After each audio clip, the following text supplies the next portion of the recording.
60-year-old Sadie Hartley was found dead at her home on Sunnybank Road in Helmshire on Friday night, after a colleague raised the alarm when she hadn't been able to get in touch with her. Police and paramedics found Sadie Hartley's body in her hallway. And the cause of death has been confirmed as multiple stab wounds.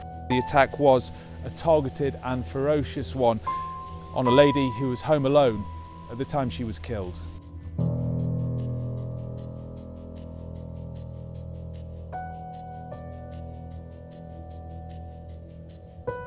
On the evening of Thursday, the 14th of January 2016, we know Sadie Hartley was alone at a home address, and during the course of the evening she was brutally murdered within the hallway of a home address.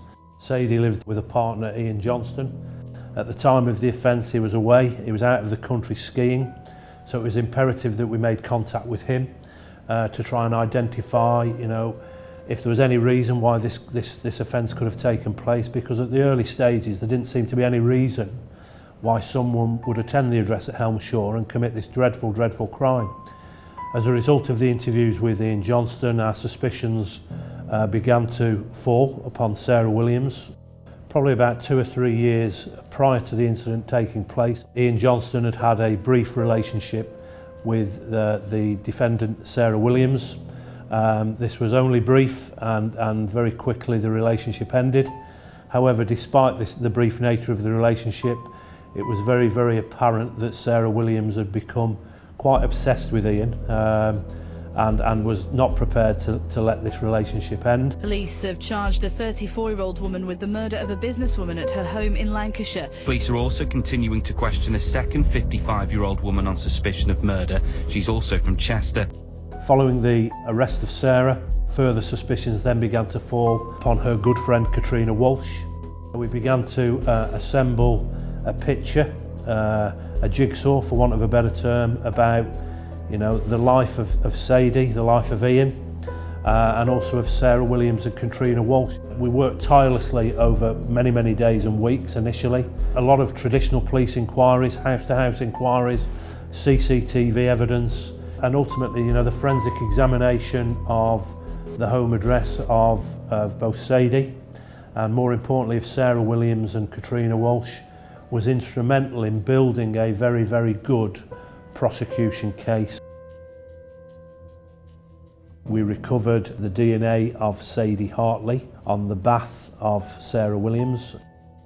We also recovered a pair of spectacles of Sarah Williams from her Volvo. They were examined and they had a very, very minute trace of blood on one of the lenses. Clearly that was a significant step for the investigation. We know they travelled to Germany to buy a stun gun. Stun gun was recovered. Again, that has been forensically examined, and Sadie had some injuries to her cheek, which clearly showed that the stun gun had been used. We know that Katrina Walsh enters the Tesco store, and we know she purchases a large carving knife, which Sarah Williams subsequently uses. We managed to identify that they'd bought a car, a Renault Clio, in order to commit the offence. That was recovered. It was heavily blood-stained, and again the CCTV evidence gave us some good prosecution evidence. Another significant find was at the home address of Katrina Walsh, who is clearly an avid diary writer. The diary entries of Katrina Walsh were very, very damning. Both Williams and Walsh had planned this horrendous crime for over 18 months. Gave a very good picture of the kind of thought process of these two people, where she talks about killing Sadie Hartley. This really sums it up for me, where she says, "I have no moral qualms, just a serious don't let us get caught twinge." The diaries, they talk about plans they have about covering the tracks. They are discussing and planning murdering somebody. There was clearly a steely determination to get rid of Sadie Hartley.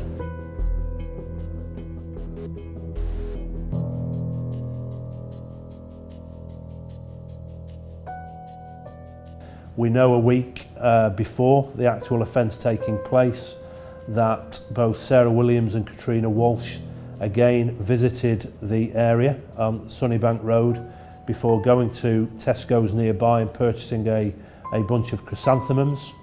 We know from CCTV evidence recovered that both Katrina Walsh and Sarah Williams then visited Sadie. Whilst Katrina Walsh knocked on the door and handed the flowers to Sadie, Sarah Williams was probably 20 feet away, hiding behind the car, Sadie Hartley's car, so she could probably get a visual on Sadie Hartley, so she knew who the lady was she was going to attack exactly a week later, to the hour, to the minute even almost. So I think it was a sinister act, but that was all part of the bigger picture. This was all part of this meticulous planning over 18 months. We then know that Katrina Walsh and Sarah Williams left the area and visited the Holden Arms public house nearby, again to have a drink and talk about their despicable plans. And then we know that Sarah Williams went back on that very same night down to the address and to have a good look at Sunnybank Road.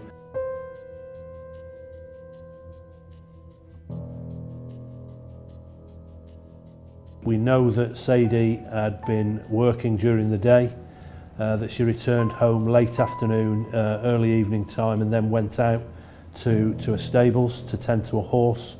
And then we know she returned probably about 7:30ish, I think, certainly early evening, to a home address on Sunnybank Road where she was home alone.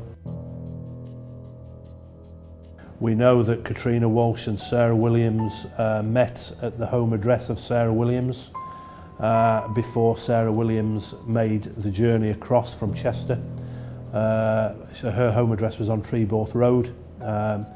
She then made the way across to Lancashire and Helmshaw, whilst Katrina Walsh stayed at the home address of Sarah Williams, awaiting the call to say, come and collect me. And again, the CCTV evidence from around that address was very, very damning for both. We know the Renault Clio was parked a short distance away from Treeborth Road, and this is the vehicle that Sarah Williams used to drive across to Lancashire. The CCTV from Sunnybank Road, of which there are various different opportunities, clearly shows the Renault Clio driving up the close and turning round in the cul-de-sac at the end, and then coming back down. It passes Sadie's home address and then it parks up at the far end of Sunnybank Road. The CCTV then shows Sarah Williams approach the address, and it then shows her return approximately 4.5 minutes later. Within those 4.5 minutes, sadly, she'd knocked on the door of Sadie. Sadie had answered, and then Sarah Williams has attacked her in what I can only describe as a frenzied attack, and sadly, Sadie suffered absolutely appalling injuries, and I would suggest very quickly lost the fight for life.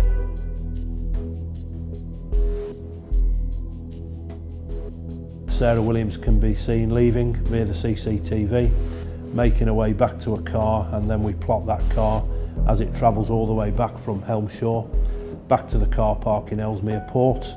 The CCTV evidence then shows Katrina Walsh going to collect her in Katrina Walsh's own car, which I believe is a Vauxhall Astra, before they both return back to Sarah Williams' home address, and then they begin their clean-up operation.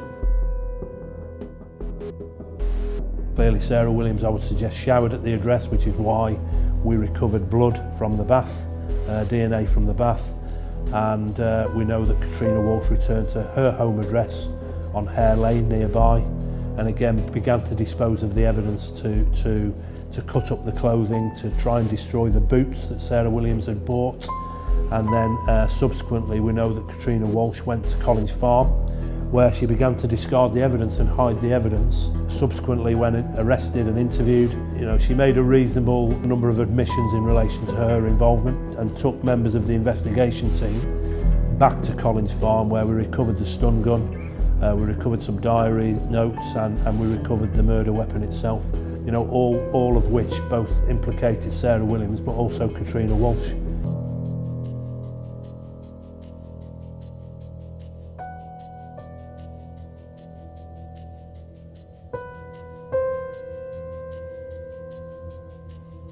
Katrina Walsh made reference in a diary to, I can't believe what we're doing. But they've had many months and years even for Katrina Walsh to say no, this cannot happen, or to report it to the local police, but they haven't done. This is not, as I said, this is not a momentary lapse of control or loss of control. This is premeditated, this is planned. This is almost an assassination of a totally innocent lady, a lady in her 60s who's never done anything wrong in her life, and loses her life in the most horrendous circumstances that I can imagine.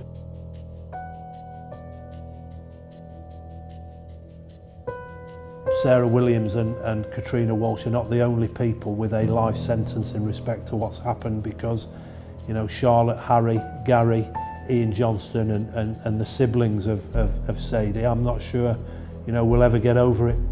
They have a very different life now. They have to try and get used to a new normality, which is incredibly difficult for them. We will continue to work with them. They are wonderful people, they are a wonderful family. We are committed as an organisation to make sure we give them as much support as we can. My concern is for the family of Sadie and Sadie herself, really. I'm pleased that as an organisation that we've managed to get justice for Sadie and for Sadie's family.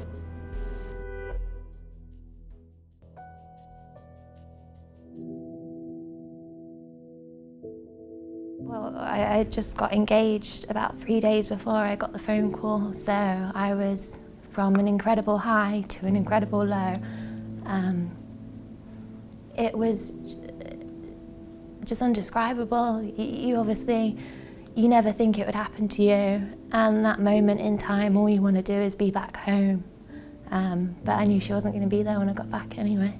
The family just take each day as it comes. That's all we can do at the moment. Obviously, personally, I've got grandchildren that I look after. I've got a wife that we're very supportive of each other, but we do take each day as it comes. But Sadie's death has just left a massive hole in all our lives which will never be filled, and we will never ever get over this. We never will.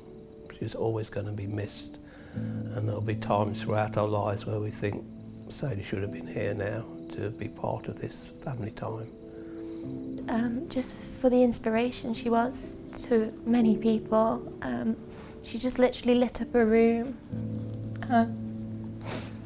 She was just perfect. There was nothing bad about her that anybody could say. She was just a lovely, trustworthy, kind, loving woman. She just cared about everybody.